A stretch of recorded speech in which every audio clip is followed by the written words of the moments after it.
Turn off your lights. Make sure your doors and windows are locked. Things are about to get spooky. The Ritual of Halloween by Verastahl. Wake up!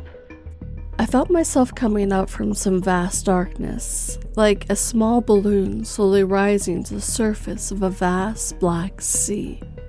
I couldn't move or even blink, but my eyes were already open, so I could see that I was on our front porch, facing towards the front door and the steps leading out into the yard. Whatever was stopping me from moving, it didn't prevent me from feeling everything. My eyes were dry and burning. My throat felt raw and strange, like it was in the middle of choking on something. And I was sitting in a chair. I couldn't move to see it, but I could feel the hard wood slats of a rocking chair under my legs and the flat planes of the armrest against my forearms and elbows. And that voice, was that Ellen? Time to wake up now. The trick-or-treaters will be coming soon. And I want you to understand what's happening before they do. I had to slip a sedative into your food earlier. I couldn't risk you struggling or damaging something while I got you all fixed up. But only the paralytic should be left at this point. It was Ellen. What was she talking about? Why was she doing this? Now don't worry. Part of my preparation was to give you a breathing tube. At this dose of paralytics, I'm drip feeding you. I couldn't risk you suffocating to death now, could I? And rest assured, no one will notice the tube or the IV. That's one of the reasons I picked such an elaborate ghoul costume for you. The mask and clothes will cover all of that. And I have a drape right behind your chair. Mask? But she was right. I couldn't look around, but at the edge of my vision, I could make out the edges of what could be eye holes of a mask. And didn't my face feel like something was against it in spots? I am speaking to you through wireless headphones I've taped into your ears to make sure you hear everything. I've recorded it ahead of time. All of this is so well planned. Well, I'm very proud of it. I'll have more little messages for you later on, but for now, we just have to wait for the first kid to come. I can't wait. None of this made any sense. Ellen was a doctor, so I didn't doubt that she could do what she was describing. But why would she? In the 3 years we were married, we barely had an argument, much less anything violent. And now, what? She drugged me and tied me up to a chair dressed up like a monster? Fucking why? It couldn't be money. She made 5 times as much as I did, and I'd never seen any signs of problems between her and Angela, just the opposite.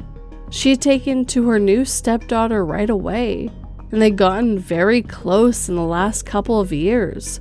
None of this made any sense. My mind was still spinning with different questions and scenarios when the first trick-or-treaters arrived. And before they could even ring the doorbell, Ellen was out on the porch in an elaborate witch costume I've never seen before. Hello, my pretties. Happy Halloween. I have oodles of candy for you. But first, who wants to beat up on this nasty ghoul on my porch? I keep telling him to go, but he wants all my candy, all of your candy. So who will go over and hit him for me? Maybe he'll finally go away. The two kids, a ghost and a soldier, both looked uncertainly between her and me. I could tell they couldn't see there was a person underneath, but she was still making a strange request. Maybe they would just... "Are you sure it's okay? Is he going to, try to grab us or something?" Which Ellen shook her head with a cackle. "No, nothing like that. If I did my job right, he won't move a muscle." Nodding at her and then glancing at each other, the two boys crept over closer to my end of the porch. The ghost wrinkled his nose and then glanced back at Ellen. "I hear a weird noise." It was probably the fucking breathing machine. Everything I heard was muffled, but maybe the kid was bright enough to know what it was or to tell something was wrong. Ellen grinned. "That's just the ghoul growling because he knows you're fixing to make him leave. He can't hurt you, but he's grumpy about someone showing him who's boss." The ghost nodded uncertainly, turning back around just as the tiny soldier punched me in the stomach. It didn't hurt, not really, but it was uncomfortable, and it focused my clouded mind on the fact that I could still feel quite a bit.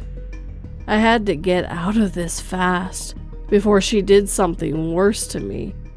Straining with all my will, I tried to move at all or make a sound, but nothing seemed to change. And then the ghost kid kicked me in the shin. This did hurt, sending a thrill of anger and fear through me at the surprise and the sensation. The ghost and soldier had already scooted back across the porch and were collecting their candy, but I was still reeling from the pain and the inability to fully react to it. Strange as it seems, not being able to yell or grab my leg was worse than the pain itself. It seemed to stretch everything out longer, make it sharper. I was so caught up in it that I didn't even notice when the next kids came up. She got them to stomp on my feet. This went on for another 30 minutes or so before the earbuds in my ears flared to life again. "The sacrifice of safety has been completed, and your process of inurement has begun." There were 3 black candles on the baker's rack next to the front door, and as Ellie's words curled in my ears, she lit the leftmost one. There was nothing else said at the time, which was good because I don't know how much I would have been able to focus on. My legs, feet, and hands were all aching from hits, kicks, and pinches. Some kids refused to come near me, or they got close and then back away without even hurting me. But only some. There were still plenty that didn't mind letting out some aggression on the bad old ghoul in the rocking chair. I kept hoping that someone knows that I was real, that there was a person under the costume. They noticed my eyes or how my skin felt when they twisted or something. But even if they did, they may think it was just a weird costume and I was in on it for Halloween, even with trick or treat being done 3 days early. Still, that might be my best hope. That or Angela coming home and finding me like this, so long as she didn't get hurt. Either way, I just have to put up with the kids punching and kicking me for a while longer. Ellen gave me a wink, almost like she could read my thoughts, and then she ducked inside. When she came back out, she was carrying a small table with a tray on it. On the tray was a neat row of sticks. She set it all down between the front door and my spot before turning to the next batch of 3 children, explaining to them that she brought out some special-made ash wands that would help them get rid of her mean old ghoul, and that these wands weren't made for waving. They were made for poking. The harder, the better, and the one that poked the hardest would get the best candy. It seemed like this lasted longer than the punches and kicks, and it was way more painful. My eyes would water some, but she was quick to moisture my eyes with drops and wipe them and my tears away before the next group came up. Some of these later trick-or-treaters were older and bigger, and there were at least a couple times that it felt like they broke in through my skin and punctured something, but I couldn't be sure. The end of the wands were blunt and rounded, and my costume felt thick. Knowing Ellen, it was probably dark too, which would make a bit of blood easier to miss. There were times where the pain was bad enough that I would swim out of consciousness a little. It was tempting to just sink back into the black ocean, but that would be a death sentence. I had to keep trying to fight off the drugs she was giving me, keep looking for an opening or a mistake. The porch seemed dark where I was, but if I could get one of the kids to see my eyes, maybe they know I was real in there and something was wrong. The sacrifice of mercy is complete, and your inurement draws to a close. She lit the rightmost black candle. Fuck, this was all clearly building towards something, but what? Was she really going to kill me? I was suddenly pulled out of my thoughts by the screen door squeaking as Ellen came back out with a butcher's knife from the kitchen. Who wants to stab the ghoul? Now, as you see, I clearly marked red circles on the ghoul. Only stab him in these spots, okay? And only once. If you stab him anywhere else, he won't go away and you won't get any candy. The football player standing in front of me looked at her doubtfully as he gripped the knife. Fuck me, he was big. He'd probably just come from goddamn practice to get some candy. So, I just stab him? Like it won't hurt the, doll or whatever? Ellen waved away his concerns with a waggle of black nails. He's replaceable, but also why you only hit a red area limits the damage. Giving him a sly smile, she patted him on the chest. Unless you're too scared of him. He stabbed me somewhere in the shoulder, not as hard as I expected and somehow not as painful as the wands, but still worse in a way. I could feel some core part of my body screaming at me to protect it, that my life was spilling out now and I had to stem the flow. My vision blurred a little, but tears never really came. Instead, I just stared out as the football player gave the knife back to Ellen and went away without trying to get any candy. There were 4 more after that, 1 in my left foot, 2 in my right forearm, and the last one on my outer hip. There were other kids that just refused from the start, or once they got closer and saw what I imagined was blood pooling under my chair, also backed off. And there were 2 groups that backed off after the first one did a stab, maybe because the fake ghoul blood packs Ellen claimed to be hidden in the red stab zone seemed a bit too real. But still, I could feel myself weakening, which meant that time was running out. It was also time for Angela to be getting home. The plan, best I could remember, was that she was going trick-or-treating with some friends from school this year, but hours had passed and there hadn't been any new kids coming by for at least 20 minutes. What if she came home and Ellen heard her? Or what if she was already tied up somewhere or dead? I had been torn between wanting to see her and wanting her to stay away for hours. But as it grew later, I could feel myself drowning in dread. As though the thought of her made her appear, Angela suddenly came walking up onto the porch to give Ellen a gentle hug. The sight of her touching my daughter was horrifying, and I tried again to move or make a sound, but it was no use. And maybe it was for the best. If Angela didn't notice me, maybe Ellen wouldn't hurt her. Maybe she'd just kill me and go away. Just need to accept it and hope that Angela was looking right at me. Oh no. No, don't be so obvious. Ellen's looking at you. Baby, don't walk this way. Just pretend like you don't know. Go up to your room, lock the door. She's reaching for something. The knife? No, the letter again.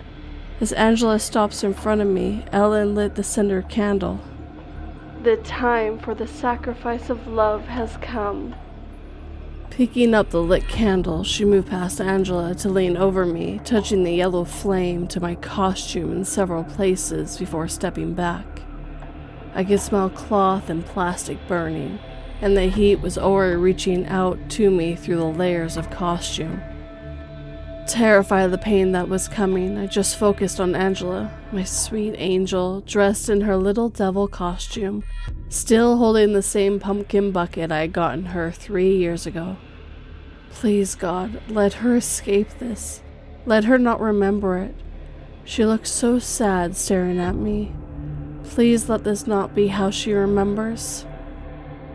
I love you, Daddy. Angela brought the pumpkin bucket up, slinging gasoline and dripping candy onto my chest. I saw Elaine pull her back as light flared, and then there was only heat, and pain, and silence.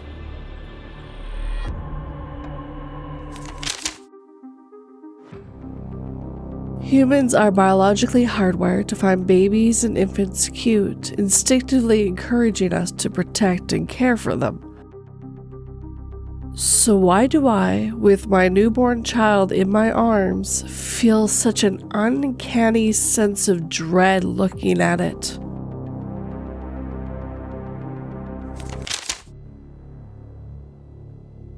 The Passenger by Erutious. I don't drive, so a big part of my daily back and forth is calling and using Uber. This sounds pretty mundane, but today's trip was anything but normal. I had been out late and decided to Uber myself home instead of trying to get a cab. I have nothing against cabs, but you never know who you're going to find when you're out riding in a big yellow. I like Uber because I feel like they vet their guys a little better. That's probably incorrect, but I've yet to have a bad Uber experience until tonight. My friends tell me all the time how they've had terrible experiences with the service, but I get to have a creep. And I was feeling pretty good when I put in the address at around 11:30 to be picked up. The app took in my information, chewed it out, and I received a message that said M was coming to pick me up. I looked at it for a minute, not sure if I had seen it right. There was almost always a full name when you got Uber. Usually, it's with a picture attached. This was just a letter with no picture. I started to cancel a ride, but then I felt a little silly for getting rattled. It was just a different kind of profile. The guy would show up and be as normal as anyone else, and I'd make it home in time to get a shower and head to bed before midnight. I gave it about 10 minutes, and just as my finger was starting to hover over the cancel button, a large black Lincoln Town car pulled up to the curb. It wasn't what I was expecting, but when I looked at the vehicle description, I saw that it was blank too. So I suppose I was in for a surprise. Who knew? Maybe it was just someone pulling a Halloween prank, and I'd have something funny to talk about on the internet with strangers. It was October, and I was getting used to seeing spooky encounters on TikTok and YouTube Shorts. As the car came to a stop, the door popped open on its own. I expected a creepy voice to tell me my ride was here, but the inside was as silent as the grave. Now, I was pretty sure that this was some sort of Halloween prank. It was a couple of days before, and it sounded like someone had decided to get a little festive. This would definitely be something I could tell my friends about the next day, so I just shrugged and climbed in. The door closed as I got in, and we headed towards my apartment. "So," I asked, Have the fares been pretty good tonight? I expected the creepy voice to come out then, but there was nothing. The man behind the wheel just drove, taking turns as they came. The cab of the truck was dark, but I could see his eyes reflected in the rearview mirror. I didn't linger on them. They were bloodshot and not altogether healthy looking. They stared unearnestly at me in the rearview mirror, and I wondered how he could drive so well with not looking at the road at all. I looked behind the seat because sometimes you get little information cards down there, but there was nothing but a little pocket that sits behind most seats. I didn't feel like I was in danger or anything. This was still just someone's idea of a joke, and I suppose I would get a little spooked, and then he would laugh and tell me it'd all been a prank. That's how it seemed to work with these things. Everyone had their phone out and was pulling little pranks on each other, and I suppose by the end of the night I'd be on someone's YouTube channel. If he didn't want to talk, I suppose I would just have to sit quietly and say nothing. The longer we drove, the harder it became to maintain. I kept looking back at the rearview mirror, looking at his eyes as they stared at me with such intensity. It was impossible not to notice. They never budged, and the man didn't seem to blink. I tried to look out the window, tried to look at anything besides that little mirror, but the longer the ride went, the more difficult it became to look away. His eyes weren't particularly nice, but they were almost mesmerizing in their otherworldliness. I could see every vein that stood out on the whiteness of that orb. I could see the little wrinkles at the corner of his eye. I could see the bags that they sat upon, and I could even see a large mark just in the corner of the left bag. I tried to make myself look away, but my eyes kept coming back to his like a bird trapped by a snake. The longer I looked into his eyes, the more sure I was that he was not going to take me to my destination. I couldn't have said why. I had no reason to think he was going to try to kidnap me or something.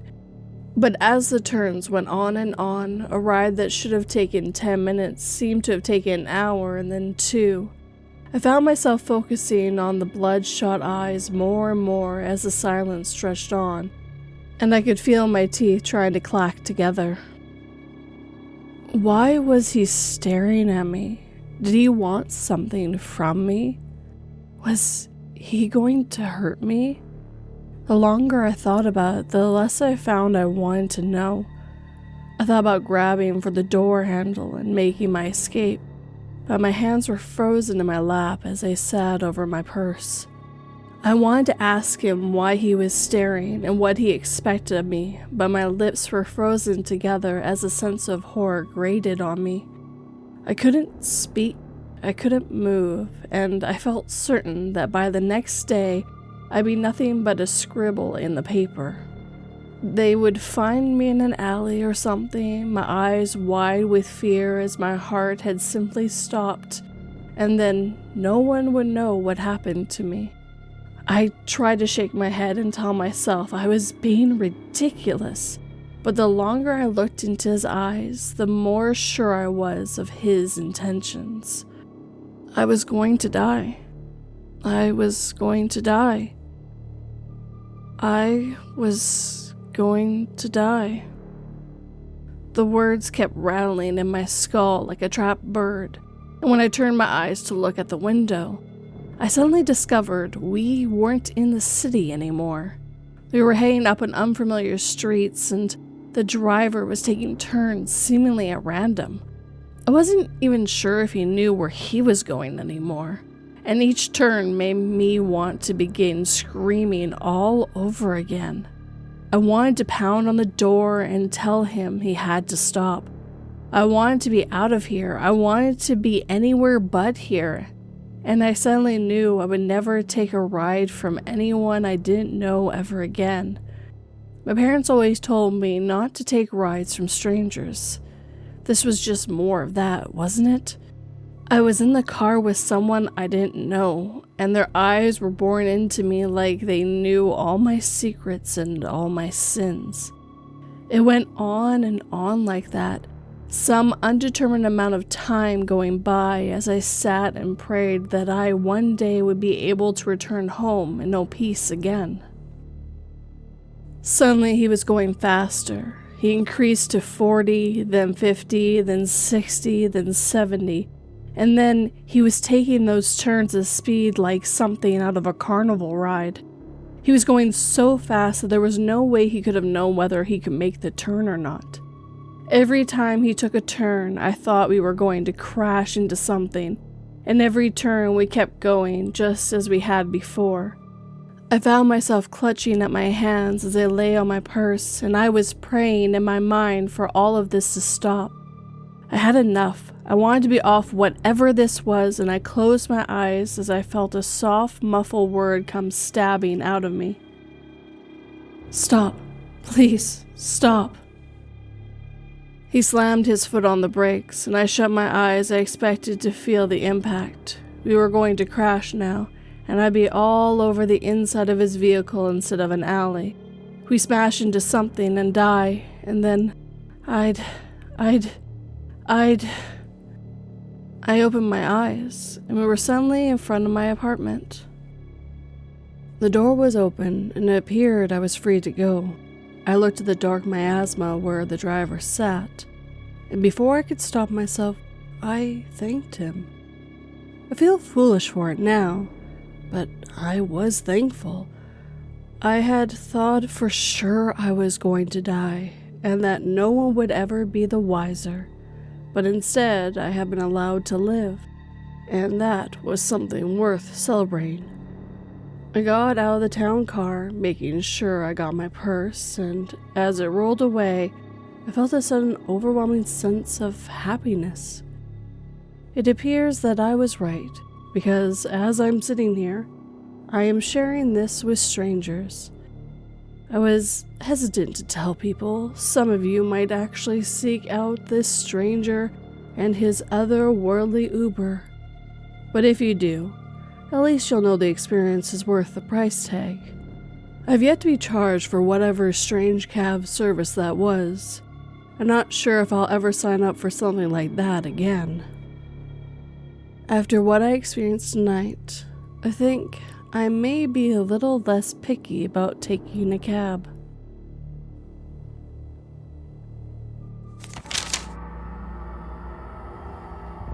All the evidence of cheating was on her table, and she had already killed her boyfriend.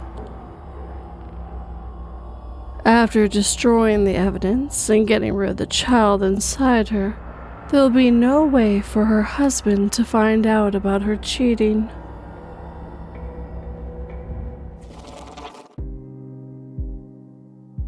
And with that, our time together is coming to an end. First of all, I'd like to say Happy Halloween, and I hope these stories got you into the spirit of the season.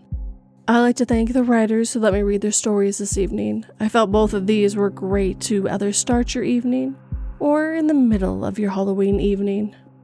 If you have a story you'd like me to narrate, whether true or fictional, there are 3 ways to send it my way. Either through my subreddit, my email, or my website. All the links are down below for you guys. Today, I was trying to do a double feature of true and fictional stories, but I have a pretty bad ear infection that is really making it hard to do much. To be honest, I'm absolutely surprised I got 3 videos done for you guys.